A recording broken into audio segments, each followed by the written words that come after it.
বাংলাদেশের দুই ক্রিকেটারকে নিয়ে ভীতিতে আছে হার্দিক পান্ডিয়ারা। এই দুই তারকাই হতে পারে অধিনায়ক লিটন দাসের তুরুপের তাস। পরিসংখ্যান, পারফরমেন্স এবং পূর্ব ইতিহাস সবকিছু বলে দিচ্ছে তাদের নিয়ে আলাদাভাবে পরিকল্পনা সাজাতে হবে সূর্যকুমার যাদবদের। না হয় ম্যাচ জিতবে বাংলাদেশ।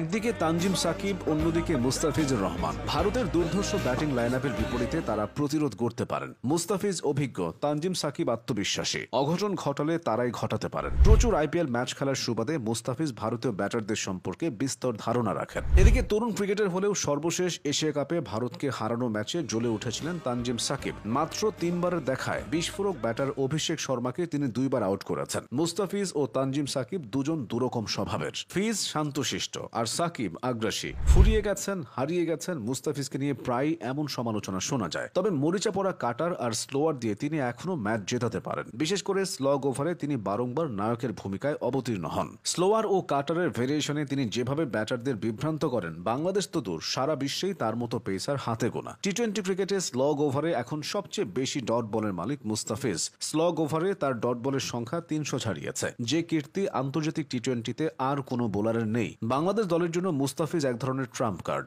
ব্যাটিংয়ে ব্যর্থ হলেও বা স্কোর বোর্ডে রান কম থাকলেও সতীর্থরা জানেন শেষ দিকে মুস্তাফিজ কিছু একটা করে ম্যাচটা টেনে আনবেন। তার উপস্থিতি শুধু বোলিংয়ের সাফল্য আনে না, দলকে মানসিকভাবেও শক্তি যোগায়। প্রতিপক্ষ যখন আত্মবিশ্বাসী হয়ে ওঠে, তখন মুস্তাফিজের আগমনে তাদের মধ্যে আতঙ্ক ছড়ায়। তার একটি নিখুঁত কাটার কিংবা অপ্রত্যাশিত ইয়র্কার মুহূর্তে গ্যালারি স্তব্ধ করে দিতে পারে। সবচেয়ে গুরুত্বপূর্ণ বিষয় হলো মুস্তাফিজ তার বোলিং বৈচিত্র্যকে সবসময় টেনে নিয়ে এসেছেন। ইনজুরি, ফর্মহীনতা কিংবা দীর্ঘ বিশ্রাম, এসব বাধা তিনি একের পর এক অতিক্রম করেছেন। বারবার ফিরে এসে আবারও স্লগ ওভারে তার কার্যকারিতা দেখিয়েছেন। নতুন বল হোক কিংবা পুরনো, ছোট মাছ হোক কিংবা বড়, মুস্তাফিজ প্রতিটি পরিস্থিতিতে নিজেকে মানিয়ে নিতে জানেন। 10 বছর আগে ভারতকে ধসিয়ে দেওয়ার মতো সেই মুস্তাফিজ আর নেই। তবে ফিজের বিশেষত্ব হলো তাকে হিসাবের বাইরে রাখা যায় না। আসা যাক তানজিম সাকিব প্রসঙ্গে। তাসকিন হয়ে মুস্তাফিজ, দেশের ক্রিকেটে সফল পেসার অনেক এসেছে, তবে কেউ তানজিমের মতো ক্ষিপ্রতা নিয়ে আসেনি। শুধু উইকেট নেওয়া নয়, বল হাতে প্রতিপক্ষের মনে ভয় ঢুকিয়ে দেওয়াই তার আসল কাজ। অনেকটা সাউথ আফ্রিকার কিংবদন্তি পেসার ডেল স্টেইনের মতো। তানজিমের ভান্ডারে হয়তো স্টেইনের অর্ধেক বৈচিত্র্য নেই, তবে স্টেইনকে আইডল মেনেই তিনি বড় হয়েছেন, ছুটছেন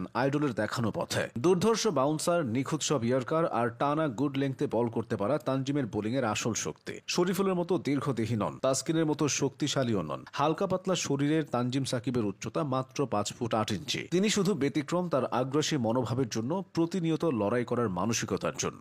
আগ্রাসনের সাথে তানজিমের সাফল্যের পেছনে মূল নিয়ামক তার আত্মবিশ্বাস ও পরিশ্রম। কখনো কখনো বোলিংয়ে এসে খেই হারিয়ে ফেললেও প্রবল আত্মবিশ্বাসের জোরে তিনি কামব্যাক করতে পারেন। খৌরুজে হলেও নিজের সহজাত কৌশল থেকে সরে আসেন না। নিজেকে কিভাবে গড়ে তুলেছেন সে প্রসঙ্গে একবার তিনি বলেছিলেন, ক্রিকেট অনেকটাই স্নায়ুর খেলা। যত আত্মবিশ্বাসী থাকবেন, তত প্রতিপক্ষকে দমিয়ে রাখতে পারবেন।